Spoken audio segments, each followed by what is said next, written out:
እየደነሱ በሱ ዜማ እስክስታ እየመጡ ያሉበት ሁኔታ ኢትዮጵያንም እየጎዳት እንዳለ ነው በግልጽ መረዳት የሚቻለው። ለማንኛውም በጣም ብዙ ነገር ማንሳት ይቻላል። በዚህ ሳምንት ብዙ ጆሮን ጭው የሚያደርጉ ነገሮችን እየሰማን ነው። ወደ ተከታዩ ርዕሰ ጉዳይም ለመሄድ ነው። በአንድ ሳምንት ውስጥ በአርሲ በምስራቅ አርሲ የተገደሉ የኢትዮጵያ ኦርቶዶክስ ተዋሕዶ ቤተክርስቲያን አማኞች ቁጥር 43 ደርሷል። አሁን ትናንትና የሰማነው 9 ተጨማሪ ሰዎች መገደላቸውን ነው። 16 ታፍነው የተወሰዱ ነበር ባለፈው ሳምንት። ከነዛ ውስጥ 9ኙን ገደሏቸው። 7ቱ አሁንም በእነሱ ቁጥጥር ስር ነው የሚገኙት። በህይወት የመትረፍ እድላቸው በጣም አነስተኛ ነው እየተባለ ያለው። እነሱንም ሰሞኑን ሞታቸውን ልንሰማ እንችላለን፣ ምናልባት አንዳች ተአምር ካልወረደ በስተቀር። የኢትዮጵያ ኦርቶዶክስ ተዋሕዶ ቤተክርስቲያን እምነት ተከታዮች መሄጃ ነው ያጡት። በተለይ አርሲ ውስጥ በጣም ከፍተኛ ችግር ነው ያለው። የሚደርስላቸው የለም። ቤተ ክህነትም ቤተ መንግስትም የኃላፊነታቸውን ያህል እየተወጡ አይደለም። ቤተክርስቲያኒቱም አንድ መግለጫ አወጣች። ከዛን ወዲህ ዝም ጭጭን ያለችው ምን እያተደረገ እንዳለ የሚታወቅ ነገር የለም። ስለ ቤተ መንግስቱ ማውራት አይገባም። ምናልባትም ብዙዎች እንደሚያምኑት ከጀርባም ሆነው ይህን ነገር የሚያከናውነው ራሱ የአብይ አህመድ ስውር መንግስት እንደሆነ ነው የሚታወቀው። ዋናው ይፋዊ የምናውቀው መንግስት ሀገር ካባ ለብሶ መንግስት መስሎ ይንቀሳቀሳል። ሁለተኛው ስውር መንግስት ግን ኢትዮጵያን እየበጠበጣት ነው ያለው። ይህንንም ስውር መንግስት የሚመራው አብይ አህመድ ነው። ስለዚህ ብዙዎች እንደሚያምኑት ከምስራቅ አርሲው ግድያ ጀርባ አብይ አህመድ አለ የሚል ነው። ለማንኛውም እሱ በማስረጃም በመረጃም ወደፊት የሚወጣ ሆኖ አሁን ግን ግድያውን እንዴት እናስቆም የሚል ነው። እውነት ኢትዮጵያውያን አንድ ቀን እንቅልፍ ተኝተን ማደራችን በራሱ የሚገርም ነው። እንደዚህ አይነት መረጃዎች እንዲህ አይነት ዜናዎችን እየሰማን በምስል ተደግፎ የሚወጡትን እያየን ነው።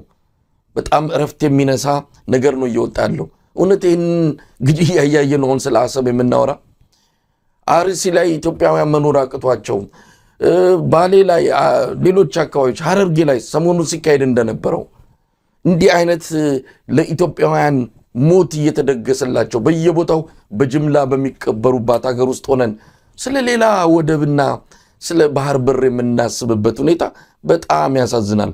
ቤት እየፈረሰ ነው። ባህር በር እንዲኖረን እየተመኘን ያለ ነው። መጀመሪያ በቅጡ መች ኖርን? ለማንኛውም በጣም የሚያሳዝን ነው የቤተ ክርስቲያኒቱ ዝምታ፣ ምንም ማድረግ አለመቻሏ።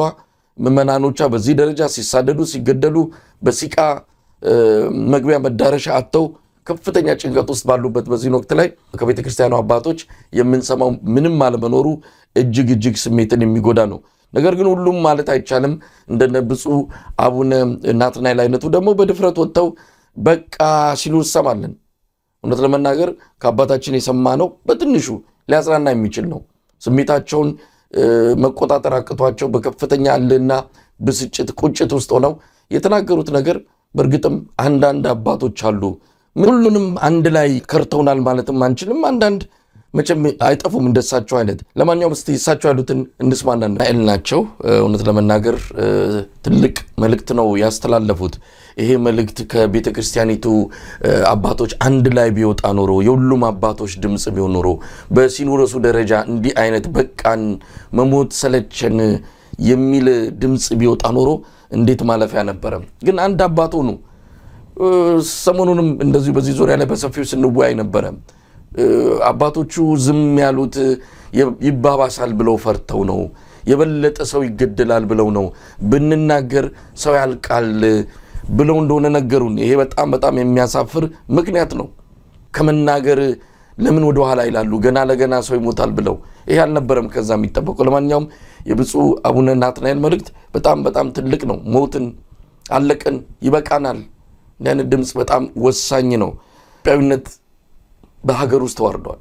ኢትዮጵያዊነት በባህር ማዶም ተዋርዷል። ምናልባት በዚሁ አጋጣሚ ለማንሳት ያልነው ሰሞኑን የመን ላይ የሆነ ያለውን ነገር እየተከታተልክ እንዳለ ገምታለሁ። በየመን የሰው ልጅ ረከሰ፣ ኢትዮጵያዊነት ተዋረደ። በምስሉ ላይ እንደምትመለከታችን ላይ በጣም ጥቃት በዛ። እኔ የኢትዮጵያ ኦርቶዶክስ ቤተክርስቲያን ሳይ እንደ ሌላ ሰው ሆነችብኝ መሳይ። እንደ ታሪኳ ተጽዕኖ ፈጣሪ እንደ ፈጣሪነቷ የእነዚህ አባቶች ድምፅ አሁን እኛ አባት ትልቅ መልእክት አስተላለፉ። ግን እንደ ተቋም ቅጥሯ ሲነካ፣ የቤተክርስቲያን ቅጥር ሲነካ፣ አጸዷ ማምለኪያዎቿ ሲነኩባት ይሄ ፐርሰናል እኮ አይደለም እኮ የሆነ ግለሰብን አይደለም የገደሉት እኮ ቤተክርስቲያንን ነው እያጠቁ ያሉት አይደለም። ቤተክርስቲያን እዛ አካባቢ ያሉ ካህናቶችን ቤተክርስቲያንን ነው የሚያቃጥሉት፣ ታቦቱን ነው የሚያቃጥሉት። ይሄ ሲሆን እንደ ተቋም ቤተክርስቲያኒቱ እንዴት ነው የመከላከል ስራዋን ማትሰራው? የመጀመሪያው ተጠያቂ እኮ ቤተክርስቲያን ናት። መሳይ ቤተክርስቲያን በተለይ ሲኖዶሱ እዛ ድረስ መምጣት አለበት እንደ ወንጀሉ። የአንድ ቤተክርስቲያን መነካት እኮ ለሲኖዶሱ በሙሉ ህመም ነው። እነዚህ አባቶች በተለይ ከፍተኛ አባቶቻችን በዚህ ዓለም ምንም የላቸው፣ ቤተሰብ የላቸው፣ ምን የላቸው፣ ሁሉ ነገር ትተው ህይወታቸውን ሁሉ ለቤተክርስቲያን የሰጡ ሰዎች ናቸውና እኔ እንደ ተቋም ዝምታዋ በጣም ነው። ለዓለም አቀፍ ተቋማት አታሳውቅም። የሚያስገርም ነገር እኮ ነው። አሉ ስብስቦች አሉ፣ የሃይማኖት በተለይ የኢትዮጵያ ኦርቶዶክስ ቤተክርስቲያን አባል የሆነችባቸው አሉ። ለነዛ እንኳን ደብዳቤ የጻፈች በምድሬ እንደዚህ አይነት ጥቃት እየደረሰ ነው ያለው አውግዙ፣ እንደዚህ አይነቱ ማንነት ተኮር የሆነ ጥቃት ትክክል አይደለም ብላ እኮ ማሳወቅ አለባት። ለሰብአዊ መብት ተቋማት ማሳወቅ አለባት። እንደው ደብዳቤ መጻፍ ማለት ነው። ሌላውን ተወው። ለኢትዮጵያ መንግስት ማስጠንቀቂያ መስጠት አለባት። በቴሌቪዥን ብቅ ብላ ህዝቧን ማጽናናት አለባት። የሞቱ ሰዎችን መጎብኘት፣ ትዕይንት ማድረግ፣ መስቀል ታቦት ይዞ ይሄ ነገር በምድሪቱ ሊደረግ አይገባውም ማለት ትናንሽ ከቤተክርስቲያኒቷ የሚጠበቁ ትናንሽ እኮ ግብረ መልሶች እኮ እና ይገርምሃል መሳይ፣ አሁን ይሄንን አለማድረጓ ቤተክርስቲያን ሲኖዶስ ይሄን አለማድረጉን ሳይ በጣም ነው የሚገርም፣ በጣም ነው ማዝነው በእውነት። እና ይሄ ነገር ሊቀጥል ይችላል። ይሄ ስርዓት እስካለ ድረስ ይሄው በየጊዜው ነው በየወሩ፣ በየአራት ወሩ፣ በየስድስት ወሩ የኢትዮጵያ ቤተክርስቲያን የኢትዮጵያ ኦርቶዶክስ ቤተክርስቲያን እንዲህ አይነት ጥቃት ደረሰባት የሚለው ዜና የ10 ጊዜ አይደለም የ5 ጊዜ አይደለም ተከታታይ ነው። እና በዚህ ሁሉ መካከል እቺ ቤተክርስቲያን እንደ ተቋም ግብረ መልስ አለመስጠቷ ጥቃቱን ያባባሰው፣ ልጆቹም ደግሞ ልጆቿ የቤተክርስቲያኒቱ ልጆች ደግሞ ጠባቂ የሌላቸው መሰሉ፣ እረኛ የሌላቸው መሰሉ፣ ተከራካሪ ጠበቃ የሌላቸው መሰሉ። በቤተክርስቲያኑ ስር በቤተክርስቲያኗ ስር እኮ ብዙ ተቋማት አሉ አይደለም? ማህበረ ቅዱሳን የሚባል አለ፣ ሌሎች አደረጃጀቶች አሉ። እነዚህ አደረጃጀቶች ሁሉ ጥላ መሆን አለባቸው ለምዕመናን። ሃይማኖታቸው ሲጠቁ ጥላ ቤተክርስቲያን መሆን አለባትና ይህን ኃላፊነቷን አልተወጣችም። ስለዚህ ምዕመናን እኔ መጠየቅ አለባቸው፣ ቤተክርስቲያንን መጠየቅ አለባቸው። እንደ ወንጌል አማኝነታቸው የቤተክርስቲያን ታሪክ የታወቀ ነው። በስደት ዘመን ቤተክርስቲያን እንዴት ስደትን እንደምትቋቋም በወንጌል ላይ የተጠቀሰ ነውና እኔ ምዕመኑ እንደው መነሳት ያለበት ይመስለኛል። አንደኛው ይሄ ነው፣ የቅርቡ ማለት ነው። ሌላው በሙሉ ኢትዮጵያውያን ይህንን ተሸክመን እንዴት ነው የምንኖረው? በእውነት ሰው በሃይማኖቱ ተንቀባሮ የማይኖርባት ምድር እንዴት ሆነ? እንደ ኢትዮጵያ በጣም እኮ ይገርማል እኮ። ሌላውን ኢትዮጵያ ሰው በሃይማኖቱ ተንቀባሮ የማይኖርባት ሀገር እንዴት ልትሆን ትችላለች? በዚህ ዘመን የፈለገውን አምልኮ ወጥቶ የሚገባባት ምድር እንዴት አትሆንም? በዚህ ዘመን እንዴት አይነት እንደዚህ አይነት ጉድ መጣ የሚለው ነገር የእያንዳንዱ ኢትዮጵያዊ ጥያቄ መሆን አለበት። አንዱ ሌላው በጣም የሚያስገርመኝ ደግሞ የፖለቲካ ፓርቲዎችም ሌሎች ድርጅቶችም እኮ እነዚህን እየሰበሰቡ እኮ አንዳንድ ግብረ መልስ ማድረግ ይጠበቃሉ። እንግዲህ በተለይ እነዚህ ፓርቲዎች እኮ የሚታገሉት ለህዝብ አይደለም፣ ህዝቡን ነው። የህዝባችን ደህንነት ወሳኝ ጉዳይ ነው። ስለዚህ ይህንን ግድያ እያነሱ ተቃውሞችን ማስተባበር፣ መራር ተቃውሞ ማድረግ ያስፈልጋል። ምሳሌ በለዛ ሁኔታዎች ይቀጥላሉ። ደግሞ የሚቀጥለው ሳምንት ሌላ ጉድ ልንሰማ እንችላለን። አሁን ዛሬ ይህንን እንሰማለን ብለን እናስበናል። መሳይ ተመልከት፣ ባለፈው ገደሉ፣ ዛሬ ደግሞ እንደገና ሌላ 9 ሰው ገደሉ። እንዴት ይቆማል? እንደዚህ ካልታገልናቸው እነዚህ ኃይሎች። እንግዲህ ገለታው በጣም የሚያሳዝን ነው። በአርሲ እያየን ያለ ነው። የኦሮሚያ ክልላዊ መንግስት ይሄ የጽንፈኞች ወሬ ነው፣ ይሄ ጠላት ወሬ ነው። ሀገሪቱ ሰላም ናት፣ ክልሉን ተቆጣጥረናል፣ ወሬያቸው ሰማይ ምድሩን አጥለቅልቆታል። ግን ከኢትዮጵያ አካባቢዎች ጦርነት ካለባቸው አካባቢዎች የበለጠ ስርዓት አልበኝነት የተስፋፋው ኦሮሚያ ክልል ነው። እነሱ አዲስ አበባ ዙሪያን ብቻ ስለተቆጣጠሩ ሁሉ ነገር ሰላም ይመስላቸዋል። ግን የራሳቸው አመራሮች ጭምር በየጊዜው እየተገደሉ ያሉባቸው አካባቢዎች አሉ። መቆጣጠር አልቻሉም። በዚህ ላይ ዋና ተሳታፊ ናቸው። የተለያዩ የጸጥታ መዋቅር አደራጅተው ግድያ የሚፈጽሙ ሌሎች ጽንፈኞች ናቸው። ሌላ ስም የተሰጣቸው የሚደረጉ ግድያዎችና ዘረፋዎች በሙሉ በራሱ በሽመልስ አብዲሳ ዋና አሰማሪነት እና አብይ አህመድ በቅርብ የሚከታተሉት ዘመቻና ግድያውም ዘረፋውም ከዛ ጋር የተያዘ ነው። ሌላ ቦታ ሄዶም እንደው ጣት መጠቆል የሚያስፈልግ አይደለም። ሽመልስ አብዲሳ ያሳዝናል። መቼም ልጆች አሉት። ማታ ቤቱ ሲገባ ምናልባት እንግዲህ ሃይማኖቱ ምን እንደሆነ አላውቅም። ሃይማኖትም ካለው ሃይማኖት ቢኖረው እንደዚህ አረመኔና ጨካኛውንም ነበር። ቤቱ ሲገባ ልጆች ይኖሩታል። ያቺ የ2 ዓመት ልጅ የተገደለችው ያቺ የ6 ዓመት ጭንቅላቷ የተተረተረው ትሙት ትዳን። ከዚህ በኋላ ህይወቷ ምን ሊሆን እንደሚችል አናውቅም። ጤንነቷ አደገኛ ሁኔታ ላይ ነው ያለው። ምን ይሰማው ይሆን? የሱ የሚመራት ክልል ህፃናት እንደሚጨፈጨፉበት፣ ህፃናት ማደግ አቅቷቸው ነገ ተስፋ እንዳይኖራቸው በዚህ በጭካኔ ሲገደሉ ሽመልስ አብዲሳ እንደው የሚጎርሰው ወደ አንጀቱ ይወርድ ይሆን? ያሳዝናል። ጨካኝ ነው በጣም። ሌሎችም የ2 ዓመት ልጅ ህፃን በትገደልበት ምን ኃጢአት ሰርታ ነው? ምን ወንጀል ሰርታ ነው? ሽመልስ አብዲሳ፣ አብይ አህመድ እነዚህ ህፃናት እነዚህ ሰላማዊ ዜጎች ይሄን አጥፍተው ነው እንዲህ የተደረጉት ብለው ለምን አይነግሩንም? ዝምታ በራሱ ይህን ነገር ያስፈጸመው አካል ማን እንደሆነ እየነገረን ነው። ዝምታቸው መልስ ነው ለኛ። እንዴት ይደረግ? የት ሄዱ እነዚህ ሰዎች? ወይ ይንገሩንና አንድ የምንካፈለው ሀገር ካለ እንካፈልና በሰላም ሰው ይኑርበት ሳይሞት በተፈጥሮ ያገኘውን የመኖር መብቱን ለምንድን ነው በእንደዚህ አይነት አሰቃቂ ግድያ ህይወቱን የሚነጥቁት? ሀገር ባቀኑበት ሀገር በመሰረቱበት መሄጃ ሌላ ቦታ በሌላቸው በቀያቸው በተፈጠሩበት ምድር እንዲህ አይነት ስቃይ መከራ የሚደርስባቸው ለምንድን ነው? አብይ አህመድ በየፓርላማው ማይክ በጨበጠ ቁጥር የሚደሰኩርለት ብልጽግና የሚያወራለት እድገት ማንን ለመጥቀም ነው? ሌላ ኢትዮጵያውያን አሉ ወይ? ምንድን ነው? በጣም ግራ በሚገባ ሁኔታ ውስጥ ነው ኢትዮጵያውያን ያለ ነው። ወዴት እንሂድ? ወይም አትፈለጉም ኢትዮጵያውያን ብሎ ወደ ውቅያኖስም የሚወረውሩን ከሆነ ቁርጣችንን እንወቀው። ሌሎች አባቶችስ? አቡነ ማትያስ ፓትርያርኩንም በዚህ አጋጣሚ መጠየቅ የሚያስፈልግ ነው። እሳቸው ያኔ በትግራዩ ጦርነት ጊዜ እንዳንናገር ተከለከልኩ ብለው ተደብቀው በካሜራ ቀርጸው ስለ ትግራይ ህዝብ ስቃይና መከራ ለዓለም እንዲሰማ አድርገዋል። ዛሬስ ምን ነካቸው? በሳቸው እምነት በሳቸው ደረጃ ሃይማኖት ምን እንደሆነ ትርጉሙ ሳይገባቸው ቀርቶ አይደለም። እሳቸው በሃይማኖት ውስጥ ዘር እንደሌለ ያውቁታል። እሳቸው ሁሉም አባት ናቸው። የትግራይ ሲሆን ወጥተው በዛ ደረጃ የተናገሩት አሁን ምን ነው? ካሜራው ተነጠቀ። ራሳቸው የሚቀርጹበት ስልክ እጃቸው ላይ የለም። ከሳቸው የሆነ ነገር ይጠበቃል። አሁንም ቢሆን ድምጻቸው ይጠበቃል። ስለሌላ አይደለም፣ ስለታጠቁት ኃይሎች ስለ ፋኖ ሌላ ነገር እንዲናገሩ አይደለም። ስለ ንጹሃን፣ ስለ ቤተ ክርስቲያኒቱ ልጆች፣ ስለ 2 ዓመቷ ስለተገደለችው ዛሬ አርሲ ላይ ሞትና ህይወት ማል ግብ ስለገጠሙት ኢትዮጵያውያን ክርስቲያኖች ነው እየጠየቅናቸው ያለው። ሌሎች አባቶችስ ስለ ኮሪደር ልማት ለመናገር አፋቸው ላይ ቃላት እንደዛ በስተው በየካሜራ እየተደቀኑ የመንግስት የልማት ስራ አስደናቂ ነው እንደዚህ አይነት ስብከት የያዙት እነ አቡነ ሳዊሮስ ምን ነው አሁን አፋቸው ተለጎመ ነው? ወይስ መግለጫ እንዲሰጡ ከቤተ መንግስት ትእዛዝ እየጠበቁ ነው? ያሳፍራል። ለዚህ ተጠያቂዎቹ ቤተ ክህነትም ቤተ መንግስትም ናቸው።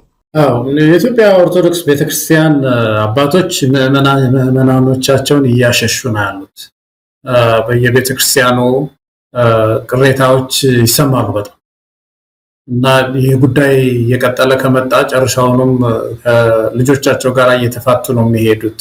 ቤተክርስቲያን ኃላፊነቷን ካልተወጣች፣ ድምፅ ቢያንስ መሆን ካልቻለች፣ የአባትነት ሚና የእረኝነት ሚና የሚባለው እንግዲህ ቤተክርስቲያን ይሄ ነው።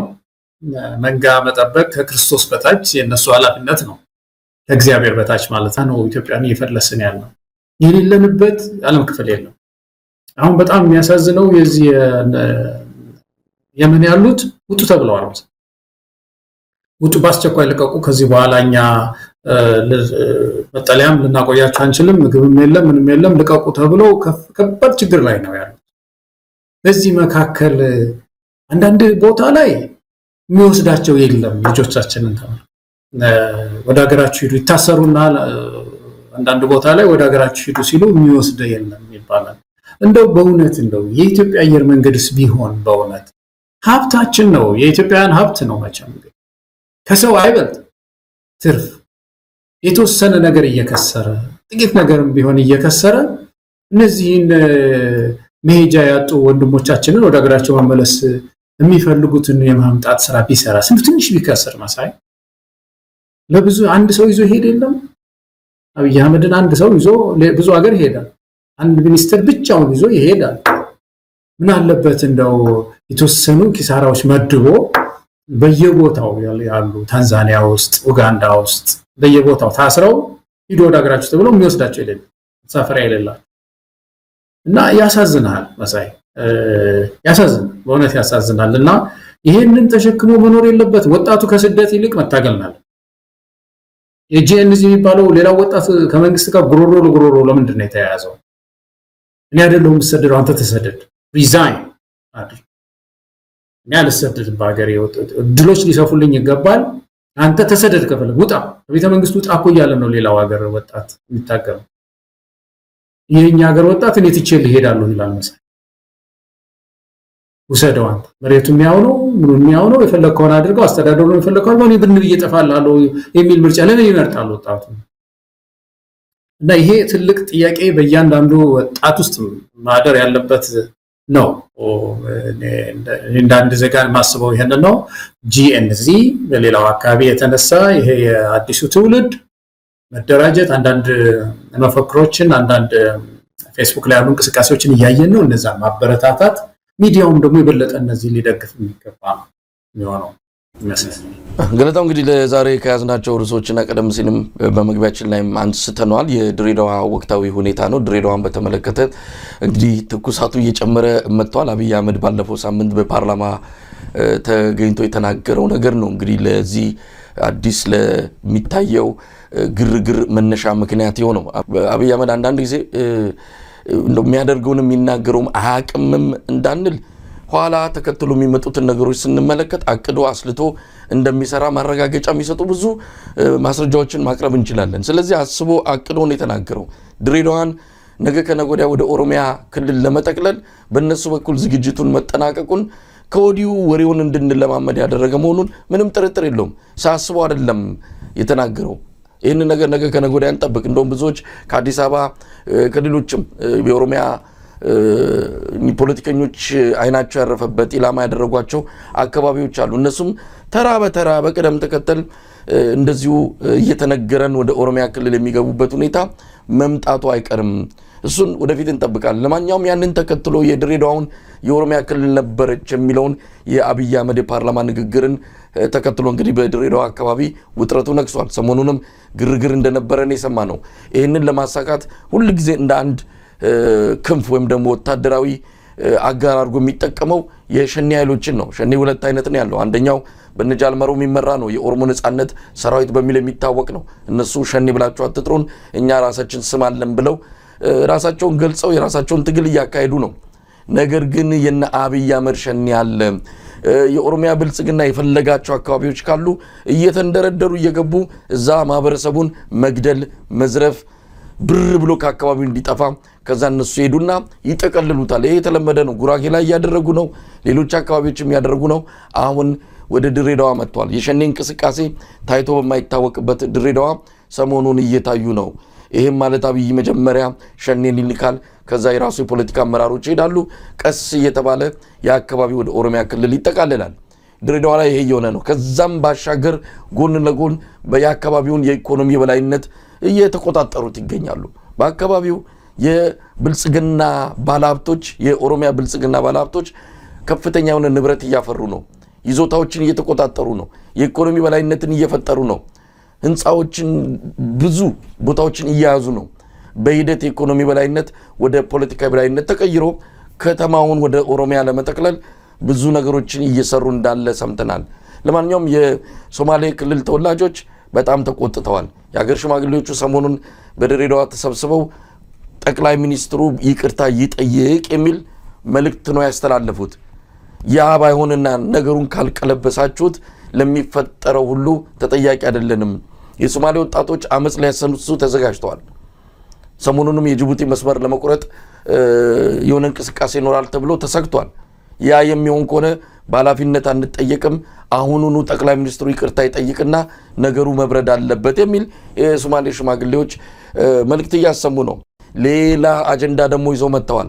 ጅግጅጋም የኦሮሚያ ክልል አካል ነበረች የሚል ጫጫታ ተነስተዋል። ይህንም ሆን ብለው የሚናገሩ ሚዲያዎች ተፈጥረዋል። አንድ የኦሮሞ ሚዲያ ኔትወርክ የሚባል አለ። አንዳንድ ጊዜ አብይን ይሰድባል፣ አንዳንድ ጊዜ አብይን ያመሰግናል። ማረፊያ ያጣውናል። እዚህም መንደር ይገኛል፣ እዛም መንደር እንደዚህ ሲንከላወስ የሚታይ ሚዲያ ነው። ሰሞኑን የጅግጅጋን ጉዳይም አንስቷል። ጅግጅጋ የኦሮሚያ አካል ነበረች የሚል ሌላ አንድ ደግሞ አብይ አህመድ በ80 ሚሊዮን ብር ያቋቋመው ፕራይም ሚዲያ የሚባል አለ። አጀንዳው አድርጎታል። ጅግጅጋም የኦሮሚያ አካል ነበረች የሚል ምን ድሬዳዋ ብቻ ሌሎችም አሉ እያሉን ነው። ምንድን ነው የፈለጉት? ሀገር እየመሩ የሆነ መንደረኛ ነው ይላሉ። የኦሮሞ ፖለቲከኞች በጣም የሚያሳፍሩት አንዳንዶቹ ሀገር ተሰጣቸው፣ ሀገር ሙሉ ኦሮሞን የሚያህል የኢትዮጵያ ግንድ ሀገር ያቀናን ይህንን ማህበረሰብ ወክለው ስልጣን የያዙ ሰዎች እንግዲህ ወክለናል ብለዋል። ኦሮሞ ወክየዋለሁ ብሎ አልነገረንም። በእርግጥ እነሱ ግን በኦሮሞ ስም እየማሉ ስለሆነ ይሁን እስቲ ሀገር ተረከባችሁ ኢትዮጵያን የምታል ሀገር ግን እነሱ ያንንም ይዘው ትንንሽ መንደሮችን እየፈለጉ የኛ ነው ይላሉ። ለማንኛውም በዚህ ዙሪያ ግርግሩ ተፈጥሯል። ምን ማለት እንደሚቻል አያውቅም። እንግዲህ ይሄ ነው ድሬዳዋ የኔ ነች፣ ጅጅጋ የኔ ነች፣ ይሄ መንደር የኔ ነው የሚል አገዛዝ ነው እንግዲህ ባህር ማዶ ተሻግሮ የባህር በር አመጣለሁ፣ ወደብ አመጣለሁ፣ ስለዚህ ከጎን የሆናችሁ ደማችሁን አፍስሱ፣ ህይወታችሁን ገብሩ የሚል ጥሪ እያደረገ ያለው ገለጣው የኢትዮጵያን ህልም ነው የሚያሳዝነኝ። ያኔ የተቃውሞ ጊዜ አብይ አህመድን ወደ ስልጣን ያመጣው ተቃውሞ ማለት ነው። ኢትዮጵያውያን ሰንቀውት የነበረው ስንቅ በእውነት ከዚህ በተቃራኒው ነበረ። የኔ የሚባለው ነገር ቀርቶ ወደ እኛ የሚለው ምዕራፍ ወደ መሻገር እንሄድ ይሆናል። ሌላው ዓለም we the people ይላል፣ እኛ ህዝቦች ይላል፣ እኛ ህዝብ ይላል። እኛ ደግሞ የተለያየ ተከፋፈልን ኔሽን ሆነናል እና ወደዛ ምዕራፍ እንሻገር ይሆናል የሚል ብዙ ሰው ተስፋ አድርጎ ነበር እና ይሄ ሰውዬ ዛሬ ተመልከተው አንዴ ከተሞችን ሁሉ እያነሳ ያድላል። ይሄ በታሪክ ያንተ ነው እያለ ማህበራዊ ቅራኔን ይፈጥራል። የብሔራዊ መግባባት ሐዋርያ የተባለው ሰው ያኔ ወደ ስልጣን እንደመጣ ብሔራዊ መግባባት ሊያመጣ ነው፣ ይህ ምንድነው የጥላቻን ግንብ እናፈርሰዋለን፣ የፍቅርን ድልድይ ነው የምንዘረጋው ሲል ብዙ ሰው አለቀሰ። ይኸው ዛሬ አሁን በየቦታው የጥላቻ ምንጭ ነው የሚቆፍሩ። ኦሮሞና ሶማሌ እንዴት ይጣላል? በድሬዳዋ አላጋጨው ወደ እኔ እንዳይመለከት በዛ ይጋጫል። አማራና ትግሬ ተነጋግሮ ለስርዓት ለውጥ እንዳይታገል ወልቃይት አካባቢ የሆነ ካርታ እንምዘዝ፣ ደቡብ ጉጂና ቡርጂ የሆነ ችግር እንዳይፈጥር በዛ ገላና የምትባል አካባቢ ያለች በዛ በውሃ ላጋጨው፣ ደቡብ ውስጥ እንደዛው ጉራጌ ስልጤ አካባቢ በየቦታው ነው እና ይሄ በየጊዜው በየቦታው የተቆፈሩ የጥላቻ እንትኖች እንደዚህ ካርታ ስንጫወት ነበር አለ። ኢትዮጵያን እያፈረስናት። አሁን በቀደም ሲናገር ባለፈው ስለ ኢትዮጵያ ታላቅነት ይናገር ነበር። እሱ ስልጣን ላይ ስለሆነ አሁን ነገ ከዚህ ስልጣን ቢባረር ደግሞ ያለው ካርታውን አለ ያነሳ ነው ማለት። እንደዚህ አይነት በጣም አደገኛ አስተሳሰብ ያላቸው ሰዎች እንዴት የፖለቲካ እርሻውን ሞሉ? ሄት መጡ። በዚህስ እቺ ምድር መጨረሻዋ ምንድን ነው የሚለው ነገር የብዙ ኢትዮጵያውያን ጥያቄ መሆን ይኖርበታል። መሳይ ገለታው ያጋጣሚ እንደሆነ አላቅም የግጥምጥሞች ሰሞኑን በሶስት አካባቢዎች ያሉትን ነገሮች እንዲሁ መለስ ብዬ ሳስታውሳቸው ነበር። አንደኛው ሰሞኑን እንደውም የደወለልኝ የአጣዬ ላይ ሆቴል የነበረው ባለሀብት ነው። ትልቅ ቤተሰብ ያለው ትልቅ ሀብት ያፈራ ሰው ነው። በአጣዬ በነበረው ግርግር ወይም ደግሞ ቃጠሎ ተሰዶ ወደ አዲስ አበባ መጥቶ አሁን የሆነ ኮንዶሚኒየም ቤት ገዝቶ ልጆቹን እያኖረ ያለ ነው።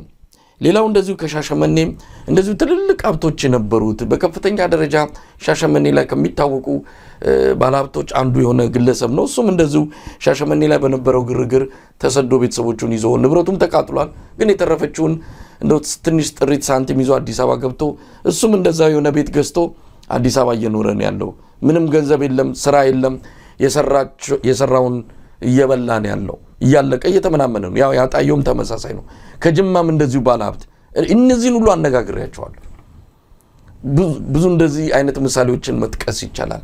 አብይ አህመድ ወይ እንደው አሰብ ወደብ የሚለውን አጀንዳ ለጊዜው የኋላ ኪስክ ውስጥ አስቀምጥና እነዚህ ተሰደው አዲስ አበባ ላይ ያሉ ባለሀብቶች ወደ ቀያቸው ይመለሱ። ይህንን ነገር ፍጠር። እንዲህ አይነቱን የሰላም ሁኔታ አምጣና እነዚህ ባለሀብቶች አዲስ አበባን አጨናነቁ እያለች አዳነች አቤቤ ያለቃቀሰች ነው። ምን ይደረግ እንግዲህ ራሱን ስለሚጠብቅ አዲስ አበባ ላይ የመጨረሻ ምሽጉ አዲስ አበባ ሆኗል። ስለዚህ በዛው አዲስ አበባ ሰላም ናት ብሎ ሰው ሁሉ ወደ አዲስ አበባ እየተሰደደ ነው። ባለሀብቱም ምኑም እነዚህን ኢትዮጵያውያንን ወደ ቀያቸው መልሳቸው፣ ሰላም ተፈጥሮ ከዛ በኋላ ስለ ወደብ አይደለም ስለ ሌላ ነገር ምን እናወራለን? መጀመሪያ በኢትዮጵያ ምድር ላይ በየትኛውም የኢትዮጵያ አፈር ላይ እንደ ኢትዮጵያዊ ተከብረን እንኑር። እንደ ኢትዮጵያዊ ሳንሞት ሳንገደል ሳንሳቀቅ እንኑር። ያችን ሀገር እንፍጠራት። ካንተ የሚጠበቀው ሌላ ነገር አይደለም። አትግደለን፣ አታሰቃየን ነው።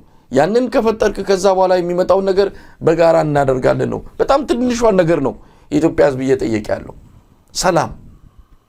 ያንን ሰላም በተለያየ መንገድ በተለያየ ፍላጎት በታሪክ የተንሻፈፈ አረዳድ ወይም የውጭ ተልእኮ ወስዶ ብዙ ነገሮችን እያደረገ ነው። በጣም አንድ እንደው ጡጦ ያልጣለ ሕፃን እንኳን ይህን ሎጂክ በደንብ ነው የሚረዳው ገለታው። ይሄ ሮኬት ሳይንስ አይደለም። በጣም ቀላል ነገር። አንሙት፣ አትግደልን፣ አለቀ።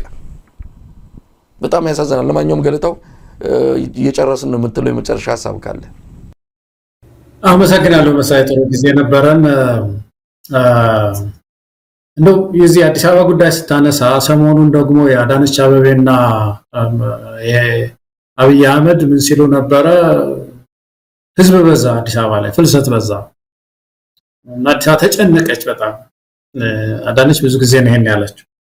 እና ምንድነው ይሄ የሚያሳየው? በአንድ በኩል ሰላም ምድሪቱ እንዳጣች እና ትንሽ በሱ ቋንቋ ሰላም የሸተተችው አንድ ቦታ ስለሆነች ወደዛ ለጊዜው ግጭት የማይታይባት ከተማ ስለሆነች ሰው ይፈልሳል ማለት ነው። ሀገሪቱ ጤና ማጣቷን ያሳያል። በሁለተኛ ደረጃ ከዚህ በፊት ያነሳነው ነገር ነበር መሳይ፣ አንድ አካባቢ ላይ ብቻ በጣም አተኩሮ የተለያዩ ግንባታዎችን ማድረግ ፍልሰትን ያመጣል። እንደዚህ አይነት ተፈጥሮ አለው። ብዙ ሰው አገር አቀፍ ያልሆነ ስራ ካልተሰራ ደረጃውን የጠበቀ ልማት ቀስ እያለ የሚያድግ ልማት ካልመጣም ዝም ብሎ አንድ አካባቢ እንደው ወልውሎ ቢያሳምር ሰው ይመጣል ወደዛ መሳይ እቶ ከዛ በኋላ ያችን ቦታ በሙሉ ርር ነው የሚያደርጋት እና ስቴፕ ባይ ስቴፕ መሆን አለበት። ገለታው እንደው ስላቋረጥኩ ይቅርታ። ሰሞኑን አንድ ዜና ተመልክቼ ነው እሱን በዚህ አጋጣሚ ላንሳው ብዬ ነው። በአማራ ክልል 3 ሚሊዮን ቱሪስቶች ተመዘገቡ ማለት ጉብኝት አደረጉ ብሎ ዜና ሰማሁ። በጣም አስደንጋጭ ነው። መቼም የነዚህ ሰዎች እብደት መረን የለቀቀ መሆኑን የሚያሳይ ነው። የውሸታቸው የቅጥፈታቸው መጠን እንደው የትየለሌ ሆኗል። አማራ ክልል 3 ሚሊዮን ወታደር እንበለው። በእርግጥ ወታደር በሚሊዮን ደረጃ የሚቆጠር ላይ ያሰማሩ ይችላሉ። በእርግጥ ከሚሊሻው ከአድማ በታኙ ከመከላከያ ሰራዊቱ ከልዩ ኃይሉ በሚሊዮን ሊቆጠር ላይ ያስገቡ ይችላሉ። በቱሪስት ደረጃ ግን ምን ለማለት ፈልገው ነው? ሰራዊት የሚርመሰመስበትን ክልል ቱሪስት መጥቶ እየጎበኘው ነው ማለት ወታደሩ እንደ ቱሪስት ተቆጥሮ ነው? እነዚህ ሰዎች አይናቸውን በጨዋጥበው መጥተው ለመዋሸት ምንም የማያቅማሙ እፍረተ ቢሶች ናቸው። ያሳፍራል። በጣም ብዙ ነገሮችን እየመጡ ሲቀጥፉ ለመዱት። እነሱ ውሸቱንም ለመዱት። ራሳቸው ያዳምጣሉ፣ ራሳቸው ያምናሉ። በቃ ሀገር እንደዚህ እየታመሰች ትቀጥላለች ማለት ነው። ገለታው የሐሰት መረጃ ምን መገለጫ የዚህ መንግስት መገለጫ እኮ ነው። በጣም ትንሽ የሚያገናዝብ ሰው እኮ ካልኩሌት ያደርገዋል ማለት ትንሽ የሚያገናዝብ ሰው ከፍተኛ የሂሳብ ዕውቀትም እንኳን አይጠይቅም እኮ። አሁን 3 ሚሊዮን እኮ ማለት እንግዲህ ለየቀኑ ብታካፍለው ያን ያህል ሰው ይሄዳል ወይ ወደዛ ክልል? ላሊበላን ለማየት ነው ወይ የሚሄደው? መቼም እንግዲህ ቱሪስት የሚባለው የቱሪስት መስህቦች ይታወቃሉ። አማራ ክልል ውስጥ ያሉ የተወሰኑ ቦታዎች ያየናቸው እንደሆነ በሙሉ በከባድ ስጋት ውስጥ ነው ያሉት። ከሁሉም በላይ ግን በተለይ ኢንተርናል የሆነው የውስጥ ዶሜስቲክ ቱሪዝም ቆሟል መሳይ። ዶሜስቲክ ቱሪዝም የለም። በጣም ኤክስፔንሲቭ ስለሆነ ውድ ስለሆነ ሰው በእንትን አይሄድም፣ በባስ አይሄድም። የምድር ትራንስፖርት ከባድ ስጋት ስላለበት ዶሜስቲክ የሆነው የውስጥ ቱሪዝም ቆሟል እኮ። በአውሮፕላን ነው የሚሄደው። ለምሳሌ ጎንደር ለመጎብኘት በአውሮፕላን መሄድ አለበት። ባህር ዳር እንደው ጣናን ለማየት ከሆነ በአውሮፕላን ነው መሄድ ያለበት። ውድ ስለሆነ ሰው ተያይዞ እስቲ እዚህ ቦታ እንሂድ አይል። አንዱ ይሄ ነው። ሁለተኛው ዓለም አቀፉ ማህበረሰብ ደግሞ በጣም ስስ ነው በጸጥታ ጉዳይ። በጣም ስስ። ኤምባሲዎች በኢሜል ነው ለዜጎቻቸው የሚልኩት መልእክት። የጸጥታው ጉዳይ ይሄን ይመስላል፣ እዚህ አካባቢ እንደዚህ ይታፈናሉ። የትላንት የወጣ ቤተክርስቲያን ለምሳሌ አርሲ አካባቢ ብትሄዱ እንደዚህ አይነት ችግር አለ፣ የተሰማ ዜና አለ፣ ያው ቢቢሲ የዘገበው። ወለጋ ብትሄዱ እንደዚህ አይነት ችግር አለ። አማራ ክልል ከፋኖ ጋር ከባድ ጦርነት ነው ያለው፣ ራሳችሁን ጠብቁ ስለሚባል ሰው አይማልልም። እና ቁጥሩ ምንድነው መሳይ? ይሄ ብዙ ጊዜ ያነሳ ነው እኮ ችግኙ በዛ ቁጥር ነው ገለጸው እንደምታውቁ በቢሊየን ነው። የጂዲፒያችን 1.5 ቢሊየን ነው የሚለው ድንገት ተነሳ ስታካፈለው ለእያንዳንዱ ሰው እንደህንማ ከሆነ በቃ የወጣለት ባለጠጋ ወሬራል ትላለ እኮ እያንዳንዱ ዜጋ የሚደርሰውን ስታይ። እና ቁጥር እኔ ምን ይጠቅመናል ብለው ነው እንደዚህ አይነት የተጋነነ ቁጥር የሚያቀርቡት የሚለው ራሱን የቻለ ሚስጥር ነው። የራሳቸው ሳይኮሎጂ ምን እንዳለው አይገባኝም፣ ግን ይመረምራል። ጀነሬሽኑ ትውልዱ ይመረምራል መሳይ። ታው እንግዲህ በዚህ የዛሬው እናበቃለን። በዚህ አጋጣሚ እንዲሁ ዘግይቶ የሚመጡ መረጃዎችም አሉ። የህወሓት ኃይል ተጠራርጎ ወጥቷል የሚልም መረጃው አሁን ጠንክሮ እየመጣ ነው። ቀደም ሲል አንስተነው ነበረ ተመቶ ወጥቷል የሚል ራሳቸው ነው እንግዲህ ገብቷልም ያሉት አሁንም ወጥቷልም የሚሉት እነዚሁ የብልጽግና ሚዲያዎች ናቸው። እንግዲህ ያለውን ሁኔታ እንከታተላለን። የትግራይ ጊዜያዊ አስተዳደርም እንደዚሁ በጉዳዩ ዙሪያ መልስ መስጠቱን ነው እንግዲህ ቀደም ሲልም አንስተናል። እንደው በፋኖ አንዳንድ ጉዳዮች መረጃ እንስጥና ወደ ስንብት እንሄዳለን ማለት ነው። ፋኖን በተመለከተ ያው በየለቱ የሚደረገው የህልውና ተጋድሎ እንደተቀጠለ ነው። አገዛዙን በለስ ቀንቶኛል ድል ቀንቶኛል በሚል በርካታ የፋኖ ኃይሎችን ያው ጽንፈኞች ነው የሚላቸው ደምስሻለሁ ሲል መግለጫ አውጥቷል። ከዛ ይልቅ ግን 4 ስፔሻሊስት ዶክተሮች ታፍነው ተወስደዋል ከባህር ዳር። እነዚህ 4 ስፔሻሊስት ዶክተሮች ታፍነው የተወሰዱበት ምክንያት ከፋኖ ጋር ትሰራላችሁ፣ ለፋኖ ድጋፍ ታደርጋላችሁ በሚል የአገዛዙ ታጣቂዎች አፍነው ወዳልታወቀ ቦታ እንደወሰዳቸው ነው የሰማ ነው። ሆነም ቀረም የአማራ ህዝብ አንዴ ገብቶበታል።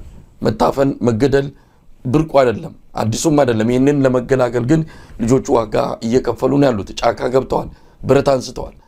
ይሄ ትግል ውጤት ሊያመጣ እንደሚችል ከምንም በላይ ተስፋ ያለው እንቅስቃሴ እያየን ነው። ባለፈው እንዳልነውም ወደ አንድነት መጥተው ይህንን ስርዓት ለማስወገድ የሚያስችል የትግል ስትራቴጂ ነድፈው እየመጡ ነው። እንግዲህ እየመጡ ነው። በሌላ አካባቢ ከሚደረገው ትግል ጋር ህዝቡ በየአካባቢው ወደ ህዝባዊ ቢተኝነት በመግባት ይህንን ስርዓት ለማስወገድ እረፍት የሌለው ስራ መሰራት ይገባዋል ነው። ገለታው ጨርሰናል።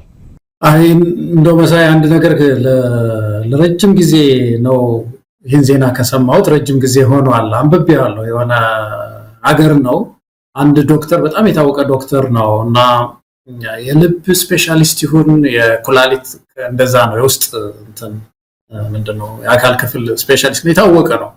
ወንጀል ይሰራል እና ወንጀል ሰርቶ የሀገሪቱ ከፍተኛ ፍርድ ቤት በምክር እንዲታለፍ አደረገው። በምክር እንዲታለፍ ሁለተኛ እንዳያደርግ ምንድነው ፍርድ ቤቱ ያየው የሚያድነው ሰው ብዙ ነው። ለካ ይሄ ሰው ሲታሰር የሚታሰር ብዙ ነው እና በብዙ ድካም ምድሪቱ ያፈራቸው ነው። እና እነዚህ 4 ዶክተሮች ወደ 160,000 ህዝብ ነው የታሰረው ማለት ነው። ስፔሻሊስት ናቸው ደግሞ እያንዳንዱ ዶክተር ወደ 40,000 ነው የሚባለው ኢትዮጵያ ውስጥ። ደግሞ ስፔሻሊስት ሲሆን ደግሞ ይበዛ ቁጥሩ ይጨምራል። ያ ሁሉ ህዝብ እኮ የአማራ ህዝብ የተሻለ ሕክምና እንዳይገኝ እኮ ነው። ደግሞ ውድ ናቸው ስፔሻሊስቶቹ እንደምታውቀው። አሁን እነዚህ ታሰሩ እስቲ ዶክተር ከሌ ይህ እንዳይባል ታስሯል በማይረባ ምክንያት ደግፈዋል በሚባል እና የአማራን ህዝብ እየቀጡ ነው ያሉት እነዚህ ሰዎች። ያሰቃዩት በሕክምና በተማሩ ልጆቹ እጅ እንዳይድን በእነዚህ መድኃኒተኛ ልጆቹ እጅ እንዳይድን እየተደረገ ነው። አንዱ በትምህርት እኮ በትምህርት መከራውን የሚያሳዩት አይደለም ያሉት። ትምህርት መከራ ያሳዩት ነው ያሉት፣ እንዳይማር ያደረጉት ነው ያሉት እና ሕክምናም እንዳያገኝ እየተደረገ ነው ያለውና የአማራ ወጣት ትግሉን መቀጠል አለበት። መሳይ የበለጠ ማምረር ነው ያለበት። እንግዲህ ገለታው የዛሬውን ዝግጅት በዚሁ ነው የምናበቃው። ተመልካቾቻችን አብራችሁን ስለቆያችሁ ከልብ ነው የምናመሰግነው። በተመሳሳይ የአንከር መረጃ ክፍለ ጊዜ ነገ እንጠብቃችኋለን። አብራችሁን ስለቆያችሁ በያላችሁበት መልካም ጊዜ እንዲኖራችሁ በመመኘት ነው የምንሰናበተው። ኢትዮጵያ